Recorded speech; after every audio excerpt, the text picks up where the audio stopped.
Praises to Yahweh Ba'Shem Yahushai Ba'Shem HaKakodash. Double honors to the apostles and elders of great millstone to rule and teach well. Peace of salutation to the elect 144 first fruit. So coming to you with a swift lesson. As you can see from the title, um, Trump is pretty much going to ruin this place. Possibly. Okay. Um, it's possible that he can, or we'll get into it here. So pretty much, I have an article up here. It says, why is Trump threatening 100% tariff on the BRICS nations? So first, before you get into this article, we got to understand what a tariff is. So I have a simple Wikipedia search of a tariff. So it says a tariff is a tax imposed by the government of a country by a national union in imports or exports of goods. Self-explanatory. All right. So it's pretty much putting a tax on trade. Okay. And pretty much what a supranational union is it's a type of international organization and political union that is empowered, okay, to directly exercise some of the powers and the functions otherwise reversed to states. So pretty much that involves a greater transfer of a limitation of a state sovereignty than other kinds of international organizations. So just to simply put that and give a better insight of it, a supranational union, the best example I can think of would be the EU, the European Union. That would be that type of international organization that can impose tariffs and things of that nature, and also just simply America, okay, would be another example of a supranational union, okay? So that's what a tariff is pretty much putting a tax on import and export of goods, which is in turn can create like a trade war. You know what I'm saying? A trade war in a sense of good and bad. Now, I kind of do want to talk about how this can impact you as an individual, because we understand that we went through another election, so we have to prepare ourselves for another 4 years. I understand the scriptures say hasten the day, but let's all be logical and be real here. And I'm just going to use myself because I can only speak for myself. Okay. Been knowing the truth since 2013.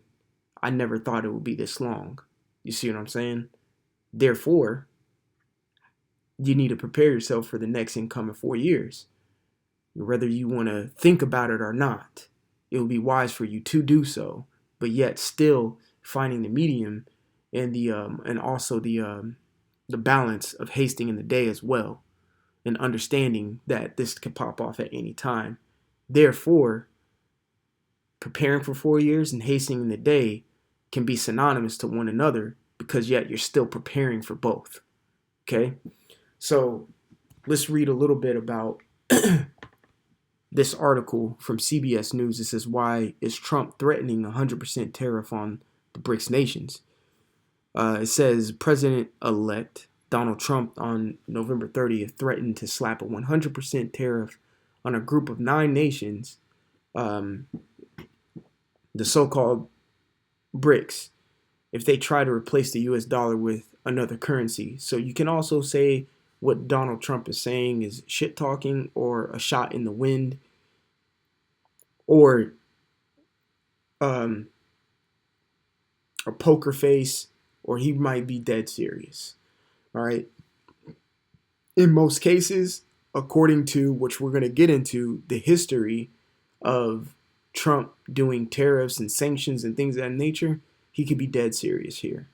So it says the BRICS countries include Brazil, Russia, India, China, South Africa, Egypt, Ethiopia, Iran, and the United Arab Emirates. Trump said he'll enact the tariffs if the countries either move to create a new rival currency to the dollar, or back in an alternative Slovakia currency to replace the greenback as the world's reserve medium of exchange. So the reason he's saying this is because the dollar is heavily um, depending on foreign use. Okay, this is where you get the petrodollar, so on and so forth. All right, so it says we require commitment. That's a bold statement. We required a commitment from these countries that they will neither create a new BRICS currency nor any other currency to replace the mighty US dollar, or they will face a 100% tariffs and should expect to say goodbye to selling the into the wonderful US economy, Trump said on Truth Social. Trump's move comes after he recently threatened to impose 25% tariffs on all products from Canada and Mexico entering the US, along with an additional 10% tax on goods from China, and what he says would force the countries to do more to halt the flow of unauthorized migrants and illicit drugs into the US. Now, if you did look into this, all right, again, technically he wants to he's threatening 100%, so he's going to do 110% tariff on China if they don't stop the flow of drugs coming in, and of course with Mexico if they don't stop the illegal immigrants from coming in, and then of course Canada. But here is the issue with these three big nations that U.S. does business with, you can say, just for the sake of the video. Canada, Mexico, and China make up about like $1.2 trillion of imports that come into America. Canada itself is a big import of electricity, and they've already threatened to matter of fact, I have an article, and I might just put it up here soon. Let me find my phone and put it up here. Since we're talking Canada, I think I already have it up here anyway. Should be yes. Yeah, Trump faces faces tariff red tape. Okay. No, not that one. Let me get this real quick. I just read it.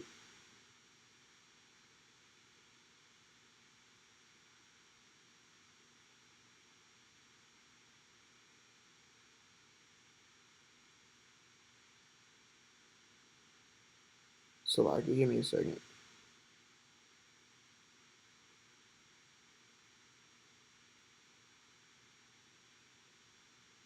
Here we go. It's called The Daily Beast.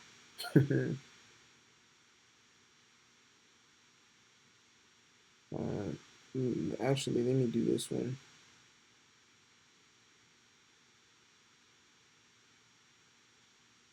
From AP News.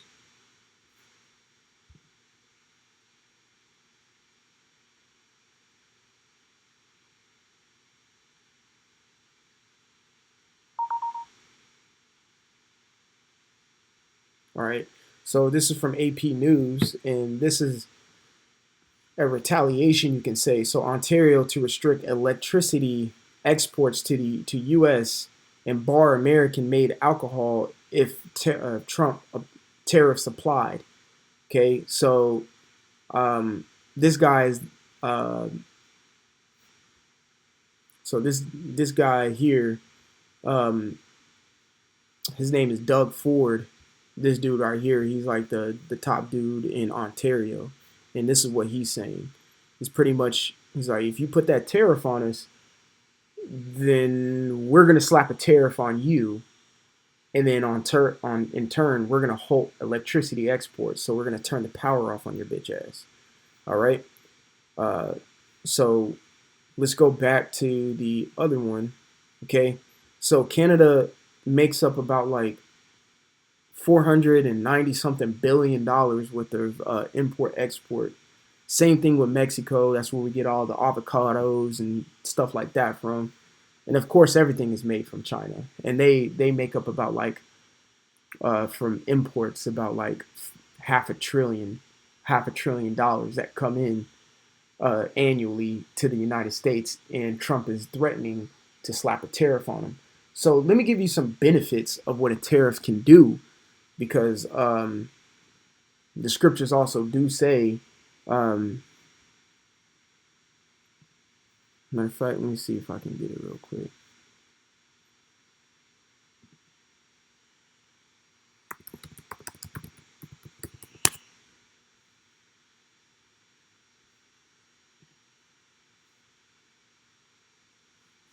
Yeah, Second Ezra 16. This is Second Ezra 16-21. It says, "Behold, victuals shall be good, shall be so good cheap upon earth that they shall think themselves to be in good case, and even then shall evils grow upon the earth, sword, famine, and great confusion." So the benefits of so let's go into the benefits of placing a tariff on a country. So here's why Trump is highly considering placing tariffs on these countries. Okay, it reduces competition, and with reduced competition, meaning everything's not made in China, um, which if you're reducing competition, you've become self-sufficient, which in turn brings it to the number two benefit of a tariff benefit, which would be increased job growth. So if you become self-sufficient, you need to employ more people to keep that sufficiency or efficiency at a adequate level, um, which in turn, so reducing competition creates more jobs, which brings into the third thing, which would be the domino or the snowball effect of a benefit, which would higher government revenue because now we're employing our own, we are producing our own, so we are exporting more of our own, and I'm saying ours in edification purposes. So let's just redial that. You know where I'm coming from. So let's redial that. So the US would benefit off of reduced competition, increasing job growth, so the unemployment rate will go down and more people will be employed. Therefore, it will create more jobs, more product. Therefore, the government will have a higher revenue. And then, which if the government has a higher revenue and they have product and produce to play with, okay, and money to play with, and their competition is low, they can start negotiating because now they're going to be at the head of the table to be like, well, I want this, that, and the third because I produce this, that, and the third, and you need this, that, and the third, and I have this, that, and the third. That's what a tariff can ultimately do. So also to give some more insight of what a tariff is to understand it, just like we read here in a tariff is a tax imposed. So let's just say Mexico had some toilet paper or some toothpaste or whatever you want to call it. They had some toothpaste and they were selling it for $1 a bottle. And America had produced their own toothpaste and they're selling it for $2 a bottle. Of course, that import coming in from Mexico, everybody's going to buy because it's lucrative, because it's cheap. So therefore, it's not making, uh, uh, therefore, America is being more of a consumer base, so they're spending more than what they're exporting. So they're spending more of what they're making. Henceforth, that's why America's in this terrible debt that they're in right now. So with that being said, if they place a tariff on Mexico with those toothpastes, you hear me out, meaning they're going to place a tax imposed on that particular product. It's going to make whatever company that produces those toothpaste to pay the tax. Therefore, they're going to have to up the price of their product because they have to pay that tariff or pay that tax. So now instead of it being $1, it goes up to $2, which is being sold already in America for $2. Therefore, they're reducing competition, and therefore the general public like me and you are being like, it's made the same, whatever. Now it's just based on your preference, and of course people are going to buy here in America, American-made things because America, right? That's the country I'm from, and I will support my country.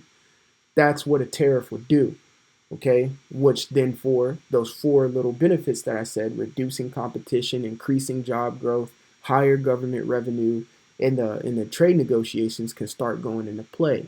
Now that's if everything's honky-dory, okay? Now if things go sideways, which we're in that time where things are going to go sideways, the cons of a tariff, it will make the prices higher.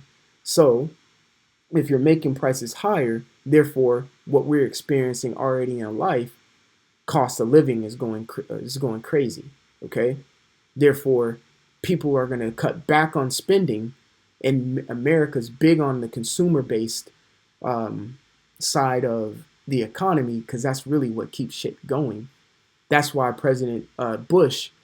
uh, uh, President Bush, the one, back in the 2000s, with, you know what I'm talking about. Not the father, but the son, President Bush, W. Bush. Okay, that's why when uh, the towers were hit, people were in frantic, whatever mode. He told people, in order to keep the economy going, he told people to go shop, which would be what? Spending. Therefore, it's getting you're putting your hard earned money back into the economy of America, which therefore will raise the revenue of the federal government. So he told people to go spend because that will help. Okay, so again, a con of a tariff would be higher prices for me, little old me, and little old you. Okay, which brings me to the number two that would be the bad thing for tariff retaliations, which we're seeing right here. We just read in AP News that if America puts this 25% tariff tax on Canada, Canada's like, okay, we're gonna shut your fucking power off, and then we're not gonna import any of your goods, aka your alcohol. Okay, because America's good at making alcohol, whiskey, and shit like that. Because it goes back to that song um, by Luke Bryan. Rain is a good thing. He says, rain makes corn, corn makes whiskey, whiskey makes your baby get a little frisky, because that's what it does. America makes a lot of corn, so therefore you make a lot of whiskey. So therefore you can export that good. So therefore that's something that Canada has said, if you put this 25% tariff on us, we will stop. We will stop the electricity output. We'll cut your power off. And we know you need that import of electricity. Canada is one of the biggest suppliers of electricity to America. Okay? Which, if you got higher prices, now you got countries doing a tariff retaliation, meaning they're going to slap tariffs on you, which brings you to the third, economic decline. Because if you're getting tariffs slapped on you, that means you have to pay, as in you, the country has to pay the tax to import or export your goods to be imported into another country. Therefore, in that other country, their products may be cheaper than what you're importing to them. Therefore, your imports aren't making the money that it used to make. Therefore, economic decline. Therefore, the general public in the country that is getting the tariff slapped on them has to work harder, and their cost of living goes up. Which brings you to the fourth thing, which is going to be less innovation, because it takes money to innovate. Inventions, all of these things, to explore, to research, all those things cost money to make, to do. So if you're not innovating, or you're not innovative enough as a country, you will start to decline into what we call a third world country. You see what I'm saying? This is how these tariffs that Trump will put or impose on these other countries may retaliate. Okay, so with that being said, with the benefits and the cons of a tariff, I believe, because I believe in the Bible and what the Bible says, these two pros and cons of tariffs are going to actually mix together. Because again, we have 2 Ezra 16:21. Behold, victual shall be so good, cheap upon the earth. Okay? Trump may slap a tariff on a country. That country may be needing the imports of the United States very badly. Therefore, they will pay the tariff tax in order to still get their their imports into America to make what little money they can still scrape out of this place. Because we do understand what. Okay, let's go to Revelation, the 18th chapter. Okay, because it says afar off, 4 in 1 hour. Matter of fact, let's start here. Yeah, let's start at 9. Revelation 18 and 9. It says, "And the kings of the earth who have committed fornication and lived deliciously with her," again, live deliciously with America. Okay? So if you're living deliciously with America, that means your imports are making you money that are going into America. Okay? So if they're slapping a tariff on you, you're going to eat that because they're still being such a consumer-based country that you're still making money off of it. You can eat that tariff. You can eat that tax that they're taxing your goods that are coming in. That's what the scriptures are saying. "Shall bewail her and lament for her when they shall see the smoke of her burning." Why shall they bewail and lament a country that is a piece of shit? Because they were making money off of it. So verse 10, it says, "Standing afar off for the fear of retirement, saying, Alas, alas, the great city Babylon, that mighty city, for in 1 hour that is thy judgment come. And the merchants of the earth shall weep and mourn over her, for no man buyeth their merchandise anymore." Key thing, for no man buyeth their merchandise anymore. Therefore, that means America is exporting things that are good for other countries. You see what I'm saying? Which, in turn, a tariff. If they're taxing it, therefore they can start competing with the goods that they have now, because our goods, again, America, are cheaper. Therefore, the other countries are going to start buying it. Okay?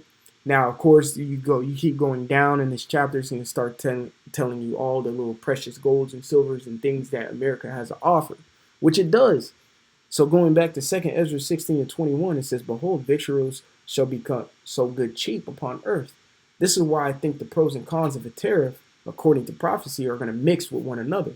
Because guess what? It may reduce, what Trump is doing may reduce the competition. It may increase job growth. The scriptures also say peace and safety than sudden destruction. The economy might be booming again when Trump gets in. So everyone's, oh, we're good. Imports are cheaper. More people are getting jobs. Oh, roads are getting fixed. People are getting paid. I got a 3% raise at my job. All these things can happen until the big kabang.